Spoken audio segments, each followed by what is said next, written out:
Hello friends, I am Santosh. Welcome to I Sutra. दोस्तों, आज का जो मोटिवेशनल कोट है बहुत ही शानदार है। इसमें बोला गया है slow progress is better than no process. मतलब आप अगर धीरे धीरे प्रोग्रेस कर रहे हैं, डे बाय डे कुछ ना कुछ पढ़ते चले जा रहे हैं, और कोई दूसरा बंदा है जो पढ़ ही नहीं रहा है, जो बिल्कुल ध्यान ही नहीं दे रहा है पढ़ाई में, तो you are far better than that person who is not doing any process. तो दोस्तों, यही था आज का मोटिवेशनल कोट। चलता हूँ सबसे पहली न्यूज़ की तरफ। दोस्तों, आज का जो कोरोना अपडेट ले लेते हैं। सबसे पहले देखा जाए तो वर्ल्ड की अगर हम देखें तो वर्ल्ड में इस समय लगभग 1,05,86,381 केस पॉजिटिव निकल के आ चुके हैं टोटल। और इनमें से जो अच्छी बात यह है 57,95,755, यानी कि अप्रॉक्स ऑफ 58 लाख बोल सकते हैं, ये लोग वो हैं जो रिकवर हो गए हैं, पूरी तरीके ठीक होकर घर जा चुके हैं। जो सबसे दुख भरी बात है वो है कि जो डेथ कर गए हैं लोग वो है 5,13,925 लोगों की जान अब तक कोरोना वायरस की वजह से चली गई है। देख लेते हैं टॉप कंट्रीज। तो सबसे ऊपर यूएसए अपनी जगह बनाए हुए है, फिर है ब्राजील, रशिया, इंडिया चौथे नंबर पे। इंडिया जो है अब लगभग यहाँ पे 5,85,792 केसेस निकल के आ चुके हैं। साथ ही साथ अगर आप देखें तो लगभग 3,47,836 लोग पूरी तरीके ठीक हो गए हैं। और जो सबसे बुरी बात है कि इंडिया के अंदर भी 17,410 लोग कोरोना वायरस की वजह से अपनी जान गंवा चुके हैं। तो ये था कोरोना अपडेट। दोस्तों, कल हमारे देश के प्राइम मिनिस्टर ने भी हम एड्रेस किया नेशन को और बोला कि जो भी अब जो फूड सब्सिडी स्कीम्स हैं उनको कंटिन्यू किया जाएगा नवंबर तक, यानी कि दिवाली के आसपास तक ये फ्री फूड सप्लाई किया जाएगा जो गरीब लोग हैं उनको। और इसमें लगभग 90,000 करोड़ रुपए खर्च किए जाएंगे। फ्री फूड ग्रेन जो स्कीम है ये PMGKY यानी कि प्रधानमंत्री गरीब गरीब कल्याण योजना के तहत करी जा रही है। इसमें बोला गया प्रधानमंत्री के द्वारा कि जो टाइमली डिसीजंस लिए गए लॉकडाउन के लिए, उसमें जो फ्री डिस्ट्रीब्यूशन ऑफ ग्रेन्स किया गया गवर्नमेंट और सिविल सोसाइटीज़ के द्वारा, उससे ये इंश्योर किया गया कि जो पुअर लोग हैं, जो गरीब लोग हैं, वो लोग हंगर की वजह से सफ़र ना करें। क्योंकि हमारे देश की अगर पॉपुलेशन आप देखें वो लगभग दोगुनी है यूरोपियन यूनियन से, 12 गुनी है अगर आप सिर्फ अकेले यूनाइटेड किंगडम से कंपेयर करें। और लगभग 2.5 टाइम्स यानी कि 2.5 गुना ज़्यादा है अगर इस पॉपुलेशन को कंपेयर करें यूएस से। तो फ्री फूड ग्रेन प्रोवाइड करना गवर्नमेंट की तरफ से ये एक अच्छा इनिशिएटिव है, गरीबों के लिए एक अच्छी आप खबर बोल सकते हैं। तो चलता हूँ अगली न्यूज़ की तरफ।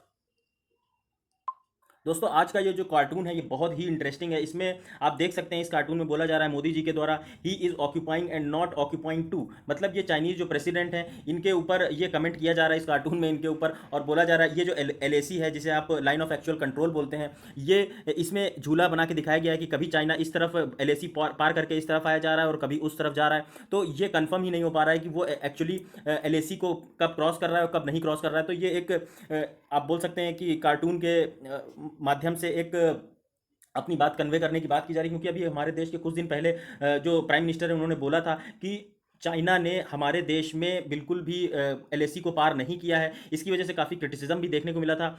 और इस क्योंकि जो चाइनीज़ गवर्नमेंट की तरफ से जो चाइनीज़ मीडिया थी उसने ये बोला था कि जो मोदी जी ने बोला है कि जब हमारे देश के सैनिक इंडिया के अंदर घुसे ही नहीं तो फिर ये जो इतना गालवान वैली में इतना बड़ा एक डिस्प्यूट देखने को मिला जिसमें हमारे लगभग 20 जवान शहीद हो गए, चाइना के भी काफ़ी जवान शहीद हुए। तो इस वजह से अगर आप देखेंगे तो ये इस वर्ड की वजह से काफ़ी क्रिटिसिज्म देखने को मिला। चलता हूँ अगली न्यूज़ की तरफ। दोस्तों, यहाँ पे बात की जा रही है प्रोजेक्ट प्लैटिना की, जो आप बोल सकते हैं कि वर्ल्ड का सबसे बड़ा CPT जिसे आप बोल सकते हैं कॉन्वालेसेंट प्लाज्मा थेरेपी, इस प्रोजेक्ट को ट्रायल में महाराष्ट्र के द्वारा लगा दिया गया है। और इसकी वजह से जो 500 क्रिटिकल पेशेंट्स जो सबसे ज़्यादा कोविड-19 की वजह से वहाँ सफ़र कर रहे हैं उनके ऊपर इसे टेस्ट किया जाएगा। CPT जो है इसे एक तरीके का पैसिव पैसिव एंटीबॉडी थेरेपी बोल सकते हैं। क्योंकि इसमें जो पेशेंट जो कोविड-19 से जिनको हो गया है कोविड-19 उससे रिकवर कर जाते हैं, उनकी जो प्लाज्मा है उसको लेके उसके उस पर्सन को इंजेक्ट किया जाता है जो इस समय करंटली कोरोना पॉजिटिव है। इस वजह से क्या होता है कि उसकी बॉडी के अंदर एंटीबॉडीज़ जो होती हैं SARS-CoV-2 वायरस की एंटीजन की, इससे उसे हेल्प मिलती है। जो वायरल लोड ऑफ पेशेंट्स जो वायरल वायरस होता है उसको कहीं ना कहीं फाइट करने में हेल्प मिलती है उसकी बॉडी को। ये प्लाज्मा जो थेरेपी है इससे ये जो एक आप बोल सकते हैं ये काफ़ी कारगर भी सिद्ध हो रही है। क्योंकि दिल्ली में और वर्ल्ड वाइड इसका काफ़ी आप देखेंगे कि इसका डिमांड भी है प्लाज्मा। अभी मैंने कहीं न्यूज़ में पढ़ा था कि जो प्लाज्मा है कोविड-19 पॉजिटिव पेशेंट्स का उसकी डिमांड बहुत ज़्यादा चल रही है वेस्टर्न कंट्रीज़ के द्वारा। प्लाज्मा जो है उसमें बेसिकली ब्लड होता है और उसके अंदर वाटर, सॉल्ट्स, एंजाइम्स, एंटीबॉडीज़ और दूसरे प्रोटीन्स देखने को मिलते हैं। तो ये थी आज की पहली न्यूज़। चलता हूँ इस न्यूज़ में बात की जा रही है एक्जॉटिक एनिमल ट्रेड की। जैसे आप देख सकते हैं यहाँ पे ये एक एक्जॉटिक एनिमल ट्रेड है, एक्जॉटिक एनिमल है जिसका आप देख रहे हैं दांत निकाले जा रहे हैं, इसको बेरहमी से इसके ऊपर अत्याचार किया जा रहा है। Wild life division of environment ministry ने अभी इंट्रोड्यूस किए नए रूल जिससे कि रेगुलेट किया जा सके एक्जॉटिक वाइल्ड लाइफ एनिमल्स का ट्रेड, जो कि अवैध तस्करों के द्वारा किया जाता है। इसमें जो है बोला गया है कि ऐसे एनिमल जैसे बर्ड्स हैं और जो दूसरे जैसे आप बोल सकते हैं पेंगुलिन वगैरह, ये सारी जो चीज़ें हैं इनकी वर्ल्ड में जो ब्लैक मार्केट में बहुत ज़्यादा डिमांड रहती है। अब क्या करना होगा, जो ऐसे जानवरों को कलेक्ट करते हैं उनको रजिस्टर कराना होगा, स्टॉक उनको अपने स्टॉक को जो चीफ वाइल्ड लाइफ वार्डन है उस स्टेट में उससे रजिस्टर कराना होगा, और जो ऑफिशियल्स होंगे वाइल्ड लाइफ डिपार्टमेंट के वो इसकी जो इसको समय समय पे इसका इंस्पेक्शन करेंगे जिससे कि ये इंश्योर किया जा सके कि इनका जो है इलीगल ट्रेड नहीं किया जा रहा है। एग्जॉटिक जो लाइव स्पीशीज़ होती हैं उसमें जो एनिमल्स रखे जाते हैं वो अपेंडिक्स 1, 2 और 3 जो साइट्स की कन्वेंशन जिसे बोलते हैं आप convention of international trade in endangered species इसके अंदर रखे जाते हैं। और इसमें जो स्पीशीज़ नहीं इंक्लूड करी जाती हैं जो schedules of wild life protection act 1972 के हैं, जो कि आप याद रख सकते हैं। चलता हूँ अगली न्यूज़ की तरफ। यहाँ पे एक बात की जा रही है इंडिया के लिए एक बहुत ही आप बोल सकते हैं दुख भरी खबर, क्योंकि अभी देखें अगर आप तो इंडिया में लगभग 46 मिलियन गर्ल्स वेंट मिसिंग, ऐसा बोलना है यूएनएफपीए के द्वारा। रिपोर्ट में बोला गया कि जो मिसिंग वुमेन है उनकी जो स्टडी करी उसमें देखने को मिला कि जो सेक्स रेशियो में इम्बैलेंस देखने को मिलता है बर्थ के टाइम पे, उसकी वजह से जो जेंडर बाइस्ड सेक्स सिलेक्शन है ये जो है इसकी वजह से एक्सेस फीमेल मॉर्टेलिटी देखने को मिलती है, जो कि एक गर्ल्स को एक तरीके से आप बोल सकते हैं जो प्रेफरेंस बॉयज़ के लिए बॉयज़ के ऊपर दिया जाता है गर्ल्स को, वो देखने को मिलता है। उसी वजह से ज़्यादातर भ्रूण हत्या देखने को मिलती है, जिसे आप हरियाणा जैसे स्टेट्स में देख सकते हैं। वहाँ पे जो रेशियो है सेक्स रेशियो वो काफ़ी कम देखने को मिलता है। एक्सेस फीमेल मॉर्टेलिटी जो है वो बेसिकली उसकी वजह से बहुत ज़्यादा जो गर्ल्स का रेशियो होता है बॉयज़ के खिलाफ वो काफ़ी कम होता हुआ नज़र आता है। तो आप देख सकते हैं यहाँ पे अगर इंडिया का जो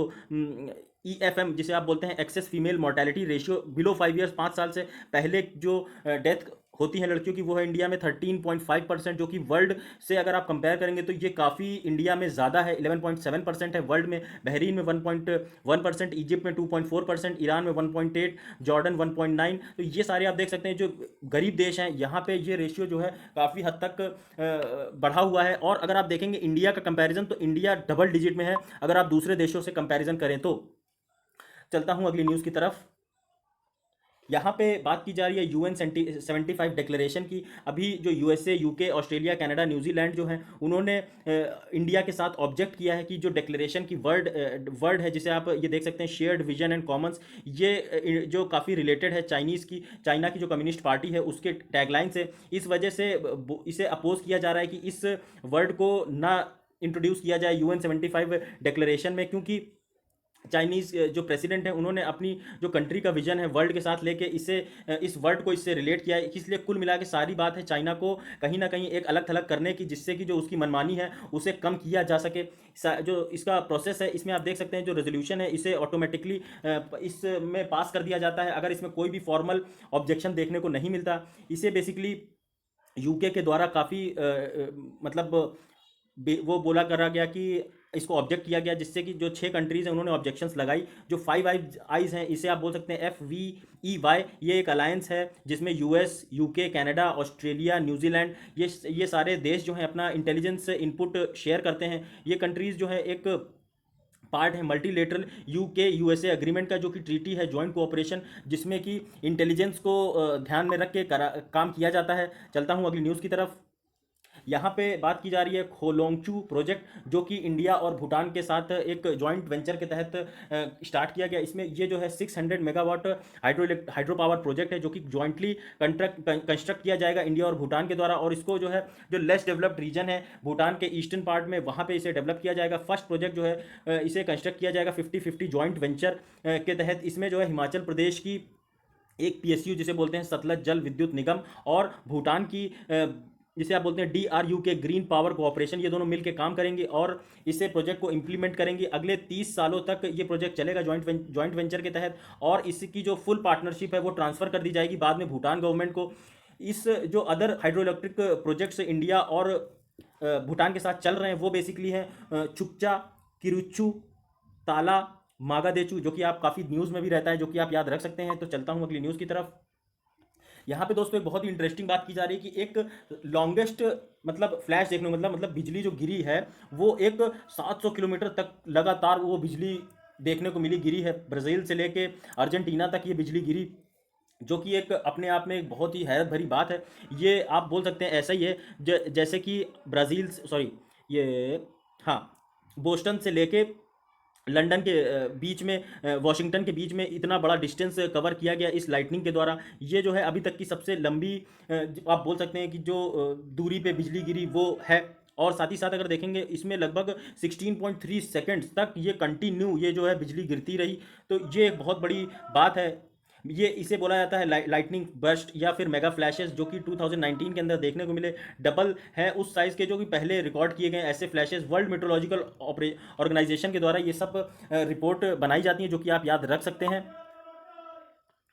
यहाँ पे बात की जा रही है मॉनसून जो है वो 12 दिन पहले ही इंडिया में एंटर कर चुका है, जो कि 2013 के बाद पहली बार ऐसा होता हुआ नजर आ रहा है। आईएमडी, इंडियन मेट्रोलॉजिकल डिपार्टमेंट ने ऐसा बोला है। फॉर्मेशन ऑफ जो लो प्रेशर एरिया है बे ऑफ बंगाल के ऊपर, उसकी वजह से जो वेस्ट और नॉर्थ वेस्ट वर्ड से जो साइक्लोनिक सर्कुलेशन है वो इस बार देखने को मिला सेंट्रल इंडिया की तरफ, और जिसकी वजह से जो करंट मानसून सीजन है वो आया जल्दी। आप देखेंगे 2019 के कंपैरिजन में इसे जो है बहुत ही जल्दी कवर किया गया इस बार। अगर आप हम देखें कि नॉर्मल जो अराइवल डेट्स हैं वो पिछले महीने आईएमडी के द्वारा बोला गया था कि जो मानसून होगा होगा 1 जून के आसपास आएगा, लेकिन ये मानसून है इस बार काफ़ी जल्दी आ गया, लगभग 10 से 12 दिन पहले। और अंडर रिवाइज्ड रेफरेंस डेट्स के हिसाब से जो विड्रॉल मानसून है नॉर्थ वेस्ट वो भी डिले होता हुआ देखा जाएगा। लगभग 17 सितंबर के आसपास ये जो मानसून है, रिटर्निंग मानसून जिसे आप बोलते हैं, वो देखने को मिलेगा। तो यही थी न्यूज़। अब चलता हूँ अगली न्यूज़ की तरफ। दोस्तों यहाँ पे थोड़ा सा देख लेते हैं इंडियन मेट्रोलॉजिकल डिपार्टमेंट के बारे में। इंडियन मेट्रोलॉजिकल जो डिपार्टमेंट है वो बेसिकली काम करता है मिनिस्ट्री ऑफ अर्थ साइंसेज के अंडर में, जो कि गवर्नमेंट ऑफ इंडिया के अंदर आता है।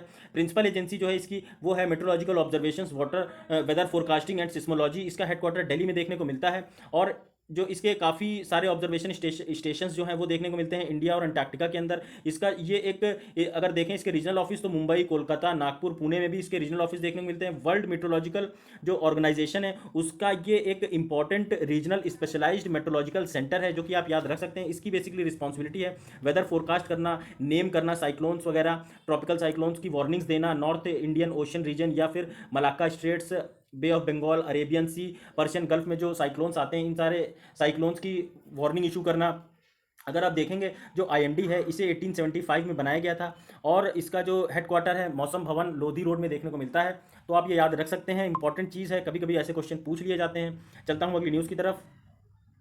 यहाँ पे आप देख सकते हैं आपको 59 जो मोबाइल ऐप्स हैं, चाइनीज़ मोबाइल ऐप्स हैं, जो कि इंडिया की जो डेटा सिक्योरिटी के लिए खतरा बन गई थी, उनको कम्प्लीटली बैन कर दिया गया है। और अब ये जो ऐप्स हैं इनको प्ले स्टोर से हटा दिया गया है। साथ ही साथ अब ये जो है इनका कोई भी एक्सेस आप टिकटॉक हो गया, जो शेयरिट, ये सारी जो ऐप्स हैं 59, इनको आप एक्सेस भी नहीं कर सकते हैं, जो कि भारत सरकार के द्वारा उठाया गया एक बहुत ही बेहतरीन कदम आप बोल सकते हैं। मिनिस्ट्री ऑफ इंफॉर्मेशन टेक्नोलॉजी ने section 69A of IT act के तहत लगभग 59 ऐप्स को जो है एब्रोगेट किया है। जो इसकी सोवरेनिटी और इंटीग्रिटी ऑफ इंडिया है, इंटीग्रिटी ऑफ इंडिया, उसको ये ऐप्स जो है कहीं ना कहीं हर्ट कर रही थी। साथ ही साथ अगर आप देखेंगे Indian cyber crime coordination centre CERT जिसे बोला जाता है, कंप्यूटर एजेंसी रिस्पॉन्स टीम और दूसरे स्टेक होल्डर्स जो कि इससे रिलेटेड कंप्लेंट्स कंटिन्यूसली रिसीव कर रहे थे पिछले काफ़ी समय से। इसमें जो है डेटा जो है चुराया जा रहा था यूज़र का अनऑथराइज्ड तरीके से। अक्सर आप देखते होंगे जो चाइनीज़ ऐप चलाते हैं उसमें जैसे ही वो आप ऐप डाउनलोड करते हैं उसी के साथ ही एक दूसरा तुरंत नोटिफिकेशन आ जाता है उस पर। जैसे ही अगर आप क्लिक करते हैं तो वो दूसरी ऐप भी जो चाइनीज़ है वो भी डाउनलोड हो जाती है। तो इसमें जो है अनऑथराइज तरीके से आप देखेंगे अक्सर परमिशंस मांगी जाती हैं बहुत सारी, और बहुत सारी ये सारी चीज़ों की वजह से अक्सर देखने को मिलता है कि ये डेटा जो है ऐप्स इनके माध्यम से चोरी किया जाता है। और आप देखेंगे जो इंडियन क्राइम कोऑर्डिनेशन सेंटर है वो मिनिस्ट्री ऑफ होम अफेयर्स के साथ कोऑर्डिनेट करता है in all cyber crimes coordinated and comprehensive manner में। और अगर आप देखेंगे साइबर क्राइम जो है वो रिपोर्टिंग पोर्टल अगर उसका देखेंगे तो ये जो है काफ़ी इसमें सतर्क रहा है, जिससे कि इन एप्लीकेशंस को अब पूरी तरीके से बहुत जल्दी बंद कर दिया गया। CERT जो है ministry of electronics information technology की एक नोडल एजेंसी है जो कि प्रोवाइड करती है security awareness among Indian cyber community. ये जो है टेक्निकल असिस्टेंस भी देती है, एडवाइस करती है, हेल्प करती है, जिससे कि कंप्यूटर सिक्योरिटी इंसिडेंट्स हैं उनसे कहीं ना कहीं हेल्प मिले, उनसे कहीं ना कहीं हमारे देश के लोग ना घिरते हुए नजर आए। चलता हूँ अगली न्यूज़ की तरफ। यहाँ पे बात की जा रही है प्लाज्मा बैंक की, जो कि आप देख सकते हैं दिल्ली गवर्नमेंट ने अभी इसे इंट्रोड्यूस किया प्लाज्मा बैंक को, जिससे कि प्लाज्मा कलेक्ट किया जा सके। जो कोविड-19 से रिकवर हो चुके हैं पेशेंट्स, उनसे ये प्लाज्मा रिकवर किया जाएगा और उन लोगों को ये प्लाज्मा दिया जाएगा जो कि अभी कोरोना वायरस जिनको हो गया है, जो कोरोना पॉजिटिव हो गए हैं, उससे हेल्प मिलेगी। साथ ही साथ अगर आप देखेंगे कि जो एक इंस्टीट्यूट सेटअप किया गया है liver biliary sciences and plasma, इसमें जो है प्लाज्मा को कलेक्ट किया जाएगा और इसे अवेल कराया जाएगा उन पेशेंट्स को जो कोरोना वायरस है, जो मैंने आपको बताया। कंडीशंस क्या है डोनर्स की वो आप याद रख सकते हैं, जो 18 से 60 के बीच के पेशेंट्स हैं जिनके अंदर कोई कोमोर्बिटीज़ नहीं है। साथ ही साथ वो पेशेंट जो पिछले 3 हफ्ते में कोरोना वायरस के बाद पूरी तरीके से स्वस्थ हो चुके हैं, रिकवर कर चुके हैं और डोनेट करने से पहले उनका जो है कोविड-19 का 2 बार कोरोना की टेस्ट हो चुकी है। तो ये एक चीज़ है जो इंपॉर्टेंट होगी किसी भी डोनर को देने से पहले, वो कोरोना पॉजिटिव की जो 2 रिपोर्ट है वो नेगेटिव होनी चाहिए उसकी। अगर आप यहाँ पे देखेंगे अगर वर्किंग मैकेनिज्म, तो एक बार अगर पर्सन जो कि कोरोना वायरस के कांटेक्ट में आ गया उसका जो ब्लड होगा तो वो उसमें जो है एंटीबॉडीज़ क्रिएट हो जाती हैं और कुछ सेल्स जो है उस एंटीजन वायरस को याद रखती हैं, जिसकी वजह से क्या होता है जो ब्लड होता है, जो ब्लड बनता है उसमें एंटीबॉडीज़ जो है वो आ जाती हैं, वो जो वायरस से लड़ते टाइम उनके अंदर बनी थी। जो एंटीबॉडीज़ हैं इनको स्टोर किया जाता है प्लाज्मा कंपोनेंट ऑफ ब्लड में, और इस प्लाज्मा को जब इंजेक्ट किया जाता है जो पेशेंट सफ़र कर रहा है कोरोना वायरस से, वहाँ पे ये एंटीबॉडीज़ जो हैं वो जो उसके नए पर्सन के ब्लड में मिल के फिर से वो एंटीबॉडीज़ को तेज़ी से डेवलप करती हैं, जिससे कि उस एंटीजन वायरस, जैसे कि आप सार्स CoV-2 बोल सकते हैं, क्योंकि यही वायरस रिस्पॉन्सिबल है कोरोना वायरस पेशेंट्स के लिए।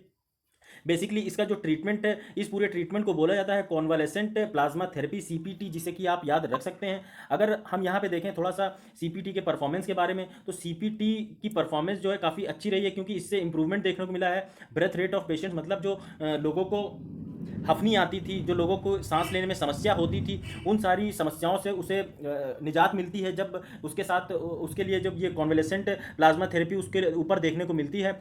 और जो इम्प्रूवमेंट देखने को मिलता है वो ऑक्सीजन जो सैचुरेशन लेवल होता है वो कहीं ना कहीं बढ़ता हुआ नज़र आता है, जो कि आप याद रख सकते हैं। उसे उसके साथ अगर देखें इस थेरेपी को काफ़ी इफेक्टिव माना जा रहा है पेशेंट्स के लिए, क्योंकि वो पेशेंट जो कि मॉडरेट सिम्टम्स जिनके अंदर हैं उनके ऊपर ये जो है इतनी इफेक्टिव नहीं होती है जितनी ये क्रिटिकल पेशेंट्स के ऊपर इफेक्टिव होती है। तो ये एक इंपॉर्टेंट चीज़ है, क्योंकि डायरेक्ट क्वेश्चन ऐसे आते हैं कॉन्वेलेसेंट प्लाज्मा थेरेपी किन पेशेंट्स के ऊपर ज़्यादा कारगर है, माइल्ड, मॉडरेट, क्रिटिकल। तो ये सारी चीज़ें ऐसे आप ये सारी चीज़ें जो हैं वो आप अच्छे से ध्यान दीजिए, क्योंकि यही बहुत बारीक चीज़ें होती हैं जिनसे क्वेश्चन बनते हैं और यहीं पे आपके नॉलेज की टेस्ट करी जाती है।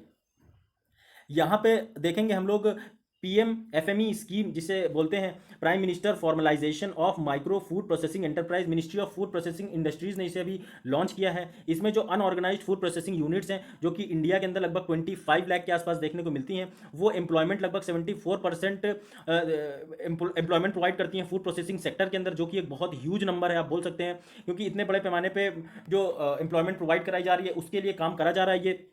ये जो स्कीम है बेसिकली प्रोवाइड कराएगी financial technical business support for upgrading existing micro food processing enterprises, जो कि एक अच्छी स्टेप है सरकार के द्वारा। आप अगर देखेंगे इसके कुछ फीचर्स, तो इसके फंडिंग में जो है स्कीम में लगभग अगले 5 सालों के लिए 2020-21 से लेकर 2024-25 के बीच में लगभग 10,000 करोड़ रुपए इसमें खर्च किए जाएंगे। जो इसका फंडिंग पैटर्न होगा वो होगा 60:40, मतलब ये सेंट्रल सेक्टर स्कीम है जिसे आप बोलते हैं, सॉरी सेंट्रली स्पॉन्सर्ड स्कीम आप बोलते हैं, क्योंकि इसमें सेंटर और स्टेट दोनों पैसा खर्च कर रहे हैं। और सेंट्रल सेक्टर स्कीम वो होती है जिसमें सिर्फ और सिर्फ एक्सक्लूसिवली सेंटर ही पैसा खर्च करता है, जो कि एक बहुत ही कंफ्यूजिंग टॉपिक होता है अक्सर बच्चों के लिए, जो कि आप याद रख सकते हैं। इसमें जो है 90:10 के रेशियो में north eastern states of Himalayas और 100% यूनियन टेरिटरीज के लिए फंडिंग करी जाएगी सेंट्रल गवर्नमेंट के द्वारा। इसकी जो अप्रोच होगी वो बेसिकली इस स्कीम में जो है वन डिस्ट्रिक्ट वन प्रोडक्ट के अप्रोच पे काम किया जाएगा, जिससे कि बेनिफिट मिल सके जो लोग प्रोक्योरमेंट करते हैं, उसके बाद जो कॉमन सर्विसेज जिन्हें चाहिए होती, मार्केटिंग करनी होती, उन सारे लोगों को हेल्प प्रोवाइड करने की बात की जा रही। स्टेट जो है आइडेंटिफाई करेंगी food product for district based, और जो एग्जिस्टिंग सप्लाई चेन नेटवर्क है, नॉन ओडीओपी प्रोडक्ट्स जो होंगे वो भी इसमें सपोर्ट करे जाएंगे, और जो प्रेफरेंस है वो दिया जाएगा सिर्फ ओडीओपी प्रोडक्ट्स को। ये एक इंपॉर्टेंट चीज़ है, आप याद रख सकते हैं। इसमें सपोर्ट प्रोवाइड किया जाएगा जिससे कि कॉमन इंफ्रास्ट्रक्चर, ब्रांडिंग, मार्केटिंग को अवेलेबल कराया जा सके ओडीओपी प्रोडक्ट्स के लिए, जो कि आप याद रख सकते हैं। यहाँ पे अगर हम कुछ और फीचर्स देखें तो सबसे पहले सपोर्ट पैटर्न में बात की जा रही है कि इसमें जो ये माइक्रो एंटरप्राइज होगी, इससे क्रेडिट लगभग इसमें आप बोल सकते हैं पैसा दिया जाएगा सरकार के द्वारा, और इसमें 35% तक की सब्सिडी दी जाएगी लोगों को, जो एक एडिशनल चीज़ है, अच्छी चीज़ है। लोगों के पास ज़्यादा पैसा जाएगा, ज़्यादा मैन्युफैक्चरिंग होगी, ज़्यादा डिमांड आएगी, ज़्यादा जो डिमांड सप्लाई की जो चेन है वो चलती हुई नज़र आएगी, और लगभग इसमें 10 लाख तक लोगों को इसमें लोन प्रोवाइड किया जाएगा। जो एफपीओ जिसे आप बोलते हैं, farmer produce organisation, self help groups, ये सब इसमें क्रेडिट पैसा इनको मिलेगा। 35% कैपिटल इन्वेस्टमेंट ग्रांट किया जाएगा। Along with value chain enterprise जो है वो सपोर्ट करेंगी जो कैपेसिटी बिल्डिंग ट्रेनिंग है, national institute of food technology, Indian institute of food processing technology और दूसरे इंडस्ट्रीज़ के तहत इसे सपोर्ट देखने को मिलेगा। जो इसके बेसिक बेनिफिट्स हैं, लगभग इसमें 8 लाख यूनिट्स जो है वो बेनिफिट होंगी इस स्कीम के तहत। PMFMSE जो है, ये PMFME स्कीम है, इसमें जो है बेनिफिट देखने को मिलेगा। इसी के साथ अगर आप देखेंगे, इसमें जो माइक्रो एंटरप्राइज है वो उनको फॉर्मलाइज किया जाएगा, उनकी इनकम पे बात की जाएगी, इनकम को कहीं ना कहीं हेल्प मिलेगी, उनकी इनकम जब बढ़ेगी तो उससे कुल मिला के उनकी जो कैपिटल है वो बढ़ेगी। साथ ही साथ अगर आप देखें जो ये इसकी हेल्प से जो कंपटीशन जो है मार्केट में वो बढ़ता हुआ नजर आएगा, लोग और अच्छे प्रोडक्ट बनाएंगे तो क्वालिटी कस्टमर को अच्छी मिलेगी, तो कुल मिला के कस्टमर का फायदा इसमें बहुत ज़्यादा होगा। साथ ही साथ इस प्रोजेक्ट के तहत लगभग 9 लाख स्किल्ड जो लोग हैं और सेमी स्किल्ड वाले लोग, उनको जॉब प्रोवाइड कराई जा सकी, तो कहीं ना कहीं अनएम्प्लॉयमेंट को भी एड्रेस करने के लिए ये स्कीम काफ़ी कारगर साबित होगी, जो कि आप याद रख सकते हैं। यहाँ पर बात की जा रही है पब्लिक डेटा की, ये जीएस मेंस 2 का गवर्नेंस का एक टॉपिक है जो कि आप याद रख सकते हैं। दोस्तों जो भी सिलेबस है, आपके पास सिलेबस एक जगह नोट होना चाहिए, आप टाइम टू टाइम उसे हफ्ते में 2 बार या 3 बार आप उसको ज़रूर एक बार रिवाइज करें, क्योंकि आपको जैसे ही आप कोई टॉपिक पढ़ें, जैसे ही पब्लिक डेटा आया तो ये आपके दिमाग में तुरंत क्लिक कर जाना चाहिए कि ये GS2 का एक गवर्नेंस का टॉपिक है। तो ये है जो आप याद रख सकते हैं। अगर हम देखें ये न्यूज़ में क्यों है, तो बेसिकली जो डेफिशिएंसीज हैं जिसमें क्रेडिबल डेटा को कलेक्ट करने की बात की जा रही है, उसकी वजह से हम कोरोना वायरस से फाइट करने में कहीं ना कहीं आप इनफेक्टिव बोल सकते हैं, क्योंकि हमारे पास जो जिस तरीके से डेटा आना चाहिए उस तरीके से डेटा नहीं आ पा रहा है। अभी आप देखेंगे जो रिसेंट अपवर्ड रिवीजन हुआ है कोरोना वायरस से होने वाली डेथ का, उसमें देखने को मिला है कि जो डिसमल स्टेट है of state collection and processing unit, वहाँ पे काफ़ी गड़बड़ी देखने को मिली डेटा की। गवर्नमेंट की तरफ से जो इनिशिएटिव्स लिए गए वो हैं जो इसमें नेशनल डेटा शेयरिंग और accessibility policy in 2012 to make data sensitive, इसमें जो है सेंसिटिव डेटा जो पब्लिक का है उसे अवेलेबल कराने की बात की जा रही है, जिससे कि एग्जैक्ट फिगर्स नोट डाउन करे जा सके कोरोना वायरस के। इससे जो है प्रमोट किया जा रहा है, जिससे कि जो एनकरेज किया जा सके इनोवेशन, सिटीजन सेंट्रिक सर्विसेज को। और साथ ही साथ आप देखेंगे ये ओपन मार्केट इनिशिएटिव है, जिसमें कि एक पोर्टल जिसको बोलते हैं data.gov.in, इसको लॉन्च किया गया था गवर्नमेंट को द्वारा, जिससे कि डेटा को सिर्फ मशीन रीडेबल फॉर्मेट मतलब एनक्रिप्ट किया जा सके। मतलब आपको मैं अगर बताऊं एनक्रिप्टेड डेटा, तो आपने यहाँ से मान लीजिए एक फ़ोटो भेजी अपने दोस्त को, तो आपने यहाँ से फ़ोटो भेजी तो ये आप देख सकते हैं फ़ोटो, साथ ही साथ यहाँ पे जो ये फ़ोटो रिसीव करेगा वो देख सकता है, लेकिन बीच में अगर इसे कोई मान लीजिए हैक कर लेता है उसको, तो वो इस डेटा को एक्सेस नहीं कर पाएगा, वो इसको ध्यान नहीं, वो समझ ही नहीं पाएगा, क्योंकि इसमें ये इसे ही बोलते हैं मशीन रीडेबल फॉर्मेट, मतलब एनक्रिप्टेड डेटा होता है। ये बिल्कुल भी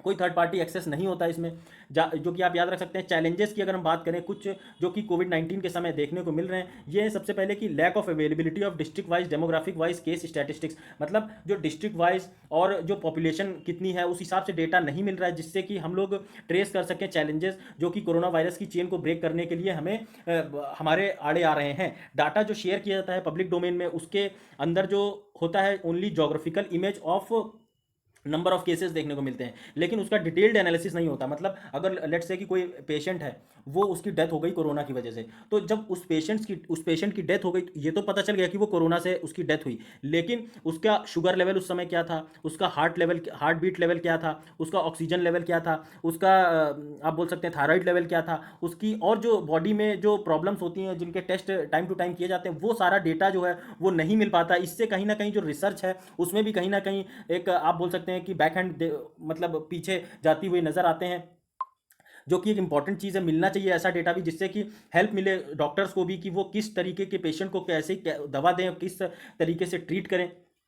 साथ ही आप देखेंगे जो क्रेडिबल और इनकम्प्लीट डेटा है अलग अलग जो सोर्सेज से आता है, उसकी वजह से काफ़ी चैलेंजेस देखने को मिलते हैं, जिससे कि जो फोरकास्ट मॉडल्स हैं और जो लॉकडाउन के समय जो डिजीज़ का स्प्रेड देखने को मिल रहा है, वो सारी चीज़ों में एक अलग तरीके की इसमें नज़रिए की ज़रूरत है, जिससे कि एग्जैक्ट चीज़ बताई जा सके और समझाई जा सके लोगों को कि क्यों असल में लोगों के जो कोरोना पॉजिटिव पेशेंट्स हैं वो बढ़ रहे हैं इन कंपैरिजन टू तब जब इंडिया में पूरे ऑल इंडिया लॉकडाउन था। तो यहाँ पे अगर आप देखें तो बहुत सारा जो डेटा है वो सेंसस और सोशियो इकोनॉमिक स्टडीज़ से मिलता है, जो कि प्रॉपर नहीं है। और इसका जो अवेलेबिलिटी है वो अनयूजेबल फॉर्मेट से देखने को मिलता है। मतलब आप देखेंगे ये एक रैंडम जो आप देखेंगे जो सेंसस से डेटा कलेक्ट किया जाता है, उसी के हिसाब से डेटा को मैनिपुलेट करके भेजा जाता है हेल्थ इंफ्रास्ट्रक्चर जो भी जहाँ पे डेटा कलेक्ट होता है उन सब डिपार्टमेंट्स को, तो उससे उन्हें जिस तरीके की इन्फॉर्मेशन चाहिए वो इन्फॉर्मेशन नहीं मिल पाती है। और अगर आप देखें कुछ वे फॉरवर्ड, तो ये जो यहाँ पे ज़रूरत है कि जो ऐसी एप्लीकेशंस को डिज़ाइन किया जाए स्टार्टअप्स के माध्यम से, जो कि एग्जैक्ट डेटा प्रोवाइड करा सकें। जैसे कि अगर आप देखें जो आज के समय ट्रेन रनिंग स्टेटस है, टिकट कन्फर्मेशन है, ये सारी चीज़ें जो है तभी पॉसिबल है क्योंकि यहाँ पे बहुत ही शानदार तरीके से डेटा अवेलेबल होता है, अच्छा एग्जैक्ट और बिल्कुल परफेक्ट डेटा। मतलब अगर आप देखें कि ट्रेन एक स्टेशन से दूसरे स्टेशन निकली, तो ये बिल्कुल इस समय के जो ट्रेन यहाँ से डिपार्चर टाइम, जिस समय ट्रेन छूटी तुरंत ये डेटा भेज दिया गया, उसके बाद कहीं ये बीच में रुक गई तुरंत डेटा भेज दिया गया, फिर यहाँ पहुँचने वाली है फिर डेटा भेज दिया गया। तो ये सब जो रिफाइंड डेटा होता है इसकी हेल्प से ही पता चल पाता है कि ट्रेन कितनी लेट है, कितनी देर कहाँ रुक रही है और उसका जो एग्जैक्ट लोकेशन है, वो सारी चीज़ें। तो आपको यही बात की जा रही है कि यहाँ पे बिल्कुल परफेक्ट और एग्जैक्ट डेटा चाहिए, जिससे कि हमें कोविड-19 से लड़ने में हेल्प मिले। उसमें यहाँ पे बात की जा रही है गवर्नमेंट एक्सपेंडिचर की, जो गवर्नमेंट अभी खर्चा करती है पैसा कोविड-19 से फाइट करने में, या फिर दूसरे हेल्थ से रिलेटेड, इकोनॉमी से रिलेटेड, साथ ही साथ एजुकेशन से रिलेटेड जो पैसा खर्च होता है सरकार के द्वारा, वहाँ पे बात की जा रही है, उस उन फ्लॉज की बात की जा रही है। इसमें अगर आप देखेंगे तो पैंडमिक की वजह से गवर्नमेंट ऑफ इंडिया ने जो है अपना एक्सपेंडिचर जो है काफ़ी रैशनलाइज कम कर दिया है, यानी कम कर दिया है, क्योंकि उसके पास जो रेवेन्यू कलेक्शन है वो कहीं ना कहीं बहुत ज़्यादा अब घट गया है। जो महीने में लगभग 1 लाख तक जीएसटी कलेक्शंस आया करते थे, वो अब घट के 40 से 50 हज़ार या 60 हज़ार तक हो गया है। तो ये एक बहुत बड़ी चिंता वाली बात है सरकार के लिए। अभी अगर हम देखें करंट सिचुएशन, तो गवर्नमेंट ऑफ इंडिया ने अप्रैल के अंदर जो है जो मिनिस्ट्रीज़ हैं 3 ग्रुप्स की, जिसको कि बोलते हैं, उनसे बोला है कि ये लिमिट करें अपनी स्पेंडिंग एक्टिविटीज़ को। मिनिस्ट्रीज़ जैसे कि हेल्थ और अदर इंपॉर्टेंट मिनिस्ट्रीज़ हैं, उनके ऊपर तो कोई लिमिट नहीं दी गई है स्पेंडिंग पे, लेकिन जो मिनिस्ट्रीज़ जिनके पास इससे हेल्थ से रिलेटेड इतनी नहीं है, उनसे बोला गया है कि 15 से 20% तक वो अपना बजट कम करें, जो कि एक आप बोल सकते हैं दूसरी मिनिस्ट्रीज़ के लिए एक स्ट्रेन की बात है। वो उनके उनमें जो एक ग्रोथ है वो कहीं ना कहीं रुकती हुई इस वजह से नज़र आएगी। जो कम रेवेन्यू आ रहा है इसकी वजह से वो एक टेंशन की बात है। साथ ही साथ जो राइजिंग एक्सपेंडिचर, मतलब जो खर्चा बढ़ रहा है सरकार का जो कोविड-19 से फाइट करने में, वो एक अलग तरीके का स्ट्रेस दे रहा है सरकार को, फाइनेंसेस को। और साथ ही साथ आप देखेंगे जो हमारा फिस्कल डेफिसिट है वो भी घटता हुआ नज़र आ रहा है। यहाँ पे आप देखें अगर कि गवर्नमेंट क्या कुछ कर रही है एक्सपेंडिचर को रैशनलाइज करने के लिए, क्या कुछ स्टेप्स ले रही है, तो यहाँ पे बोला गया है कि ये प्रिडिक्ट किया गया है जो डेब्ट टू जीडीपी रेशियो है वो लगभग 70% तक बढ़ गए हैं, और अब इन्हें बोला जा रहा है कि ये 80% से ऊपर चले जाएंगे। तो ये एक बहुत ही ज़्यादा टेंशन की बात है, क्योंकि जो डेप्ट सस्टेनेबिलिटी और फिस्कल कंसोलिडेशन है इसे कहीं ना कहीं घटाने की ज़रूरत है, क्योंकि सरकार का काफ़ी जो है पैंडमिक की वजह से काफ़ी ज़्यादा नुकसान है, और सरकार को इकोनॉमिक एक्टिविटी में ध्यान देना ही देना होगा, जिससे कि लोगों को एक प्रॉपर आगे जॉब और सारी चीज़ें प्रोवाइड कराई सकें। डायरेक्ट टैक्स कलेक्शंस की अगर हम बात करें तो इसमें लगभग 25% डिक्लाइन देखने को मिला। फर्स्ट क्वार्टर के अंदर जो जीएसटी कलेक्शन है उनमें 45% डिक्लाइन देखने को मिला। मंथली टारगेट्स जो होते हैं मैंने आपको बताया, रिलैक्सेशन जो है वो फिजिकल डेफिसिट में दिया जाएगा। जिससे कि जो रेटिंग एजेंसीज़ हैं उनको हमारी जो क्रेडिट रेटिंग है वो कहीं ना कहीं नीचे ना करें, क्योंकि इसकी वजह से जो हमारी बोरोइंग है वो डायरेक्ट इफेक्ट होंगी। तो मूडी ने अभी आप देखा होगा कि रेटिंग जो है हमारी इंडिया की वो काफ़ी घटा दी है, क्योंकि अभी ये साथ ही साथ वार्निंग भी दी कि इंडिया की जो राइजिंग फिस्कल डेफिसिट है वो जो है वो काफ़ी बढ़ रहा है, और ये इसी की वजह से जो इंडिया में इन्वेस्टमेंट है वो आने की जो संभावना है काफ़ी कम हो जाएगी। डेब्ट जीडीपी रेशियो जो है वो prolonged slow down in national economy है जो है वो एक working age a working indicator काफ़ी आप टेंशन वाली बात बोल सकते हैं, क्योंकि अगर इन्वेस्टमेंट नहीं आएगा देश में तो फिर हमारे जो काफ़ी मैन्युफैक्चरिंग सेक्टर्स हैं वो उनकी जो ग्रोथ है वो रुक जाएगी। अगर आप यहाँ पे देखें हाउ गवर्नमेंट स्पेंडिंग, अभी गवर्नमेंट की स्पेंडिंग कैसी है, तो एक्सपेंडिचर जो है उसे जो है रूट किया गया है। ज़्यादातर आत्मनिर्भर भारत पैकेज से ज़्यादातर बोला जा रहा है कि मैन्युफैक्चरिंग जो है अब हम मैन्युफैक्चरिंग बढ़ाएंगे, फिर वो चाहे कॉटन इंडस्ट्रीज़ हों, टेक्सटाइल इंडस्ट्रीज़ हों, या फिर स्टील हो, या फिर क्रूड ऑयल हो, ये सारी चीज़ों में हमें अपनी जो प्रोडक्शन है वो बढ़ाना होगा आत्मनिर्भर भारत पैकेज के तहत। तो ये छोटे छोटे जो प्रोडक्ट होते थे उनके लिए भी अब हमें खुद से ही मैन्युफैक्चरिंग करनी पड़ेगी, क्योंकि चाइना के ऊपर जो डिपेंडेंसी है वो आने वाले टाइम में काफ़ी कम होती हुई नजर आएगी। डिस्पाइट फोकसिंग ऑन आत्मनिर्भर भारत पैकेज बहुत सारी प्रॉब्लम्स और हैं, जैसे कि credit of take to MSME under emergency credit line guarantees scheme, जिससे कि यह इंश्योर किया जा सके कि पुअर जो है वो इस ज़्यादा इफेक्ट ना हो। और साथ ही साथ अगर देखेंगे सिर्फ 7% फंड्स ही डिसबर्स किए गए हैं बैंक्स के द्वारा। ये एक टेंशन वाली बात है, क्योंकि सरकार ने तो बोला है बैंक से कि खूब आप जिसे भी ज़रूरत है पैसे की, रेडी वाले को या किसी एमएसएमई किसी के पास दुकान है या किसी के पास छोटा उद्योग है, उन सभी लोगों को खूब सारी लोन देने में बिल्कुल भी आप कोताही ना बरतें। लेकिन अभी जो बैंक की तरफ से काफ़ी खामियां नज़र आ रही हैं, उन्हीं में से एक ये है कि बैंक सही से जो लोन है वो डिसबर्स नहीं कर रही हैं। अगर आप देखेंगे फर्दर जो है वर्सनिंग कंडीशन तब देखने को मिलेगी जब इम्पैक्ट ऑफ गवर्नमेंट एक्सपेंडिचर जो है और रैशनलाइज किया जाएगा इस प्लान के तहत। तो ये सारी चीज़ें सरकार को ध्यान देने के लिए ज़रूरी है। अगर आप देखेंगे गवर्नमेंट को फोकस करने की ज़रूरत है। जो आप देखेंगे जो इकोनॉमिस्ट हैं बड़े बड़े, उन्होंने बोला है कि कंक्रीट और जो इकोनॉमिक ग्रोथ रिवाइवल के लिए हमारे देश की सरकार को काम करना होगा, फिर स्टेट हो, सेंटर हो, या फिर डिसेंट्रलाइज लेवल पे हो, हर जगह से कहीं ना कहीं इकोनॉमी को बूस्ट करने की के लिए अलग अलग जो आप बोल सकते हैं कि स्टेप्स लेने की ज़रूरत है, जिससे कि हर तरफ से इकोनॉमी रिवाइव हो और कुल मिला के जो हमारी जो इकोनॉमिक ग्रोथ रुकी हुई है वो बढ़ती हुई नज़र आए। फिर आप देखेंगे कि हमें अपने फोकस जो फिजिकल डेफिसिट है उस पर ज़्यादा फोकस ना करके हमें इस समय पैंडमिक पे ध्यान देना ज़रूरी है, क्योंकि अगर लोगों की हेल्थ ही नहीं सही रहेगी तो फिर इकोनॉमी का करेंगे क्या हम लोग। बात वही है कि इकोनॉमिक कॉस्ट जो है वो जो कंसंट्रेटिंग ऑन डेप्थ नंबर्स है वो जो है उस पर ध्यान देने की ज़रूरत है। साथ ही साथ जो राइजिंग अनएम्प्लॉयमेंट लेवल्स हैं और जो loss of lives and livelihood है, मतलब जो लोग अपनी जान गंवा रहे हैं, आप देख रहे होंगे कि जो कोविड-19 की वजह से डेथ हो रही हैं, जो माइग्रेंट लेबर्स आए उनके बहुत सारी लेडीज़ के जो प्रेग्नेंट थी उनके बच्चे रोड पे हुए वो ख़त्म हो गए। साथ ही साथ ट्रेन से लोग कट गए, बहुत सारे लोग अभी सुसाइड कर रहे हैं। लोग जब नहीं जा पा रहे काम कर रहे हैं, उनके पास जॉब नहीं है, पैसा नहीं है, तो वो स्ट्रेस में आके सुसाइड भी कर रहे हैं। तो ये सारी चीज़ों में सरकार को फोकस करने की ज़रूरत है, जिससे कि इन सारी एक्टिविटीज़ को, जो नेगेटिव एक्टिविटीज़ हैं, इनको कहीं ना कहीं इन पर लगाम लगाई जा सके। फिर आज का आप ये कार्टून देख ही चुके हैं, तो दोस्तों एक मिनट। तो दोस्तों ये था आज के कंप्लीट लेक्चर। अगर आपको मेरा ये लेक्चर पसंद आया तो प्लीज़ लाइक करें, अगर नहीं पसंद आया तो डिसलाइक करने में बिल्कुल भी आप टेंशन ना लीजिए। मुझे फीडबैक दीजिए कि आपको ये लेक्चर में क्या कुछ कमी लगी। अगर आपकी जो भी रिक्वायरमेंट होगी मैं फुलफ़िल करने की कोशिश करूँगा। और अगर आपको लगता है कि कुछ और चीज़ें इंक्लूड करने की ज़रूरत है तो ज़रूर बताएं कमेंट सेक्शन में। कमेंट करिए, शेयर करिए, सब्सक्राइब करिए, और हर उस बच्चे तक एजुकेशन को पहुंचाइए जो अफोर्ड नहीं कर सकता। अगर आप के घर के आसपास कुछ गरीब बच्चे रहते हैं तो प्लीज़ उनको ज़रूर जाके पढ़ाइए। किसी को अगर एक बच्चे को भी आप पढ़ाएंगे तो उससे जो आपको सेटिस्फैक्शन मिलेगा वो बहुत ही आपको बहुत अच्छा फील होगा, एक पॉजिटिव एटीट्यूड आएगा, आपको अंदर से अच्छा फील होगा, जो सिर्फ फील ही किया जा सकता, मैं आपको बता नहीं सकता। साथ ही साथ आप इसे याद रख सकते हैं। साथ ही साथ जो लास्ट ये मोटिवेशनल कोट है ये भी याद रखिए, change is never painful, only resistance to change is painful, जो बुद्ध के द्वारा एक बहुत ही शानदार बात बोली गई है। तो थैंक यू गाइस, जय हिंद।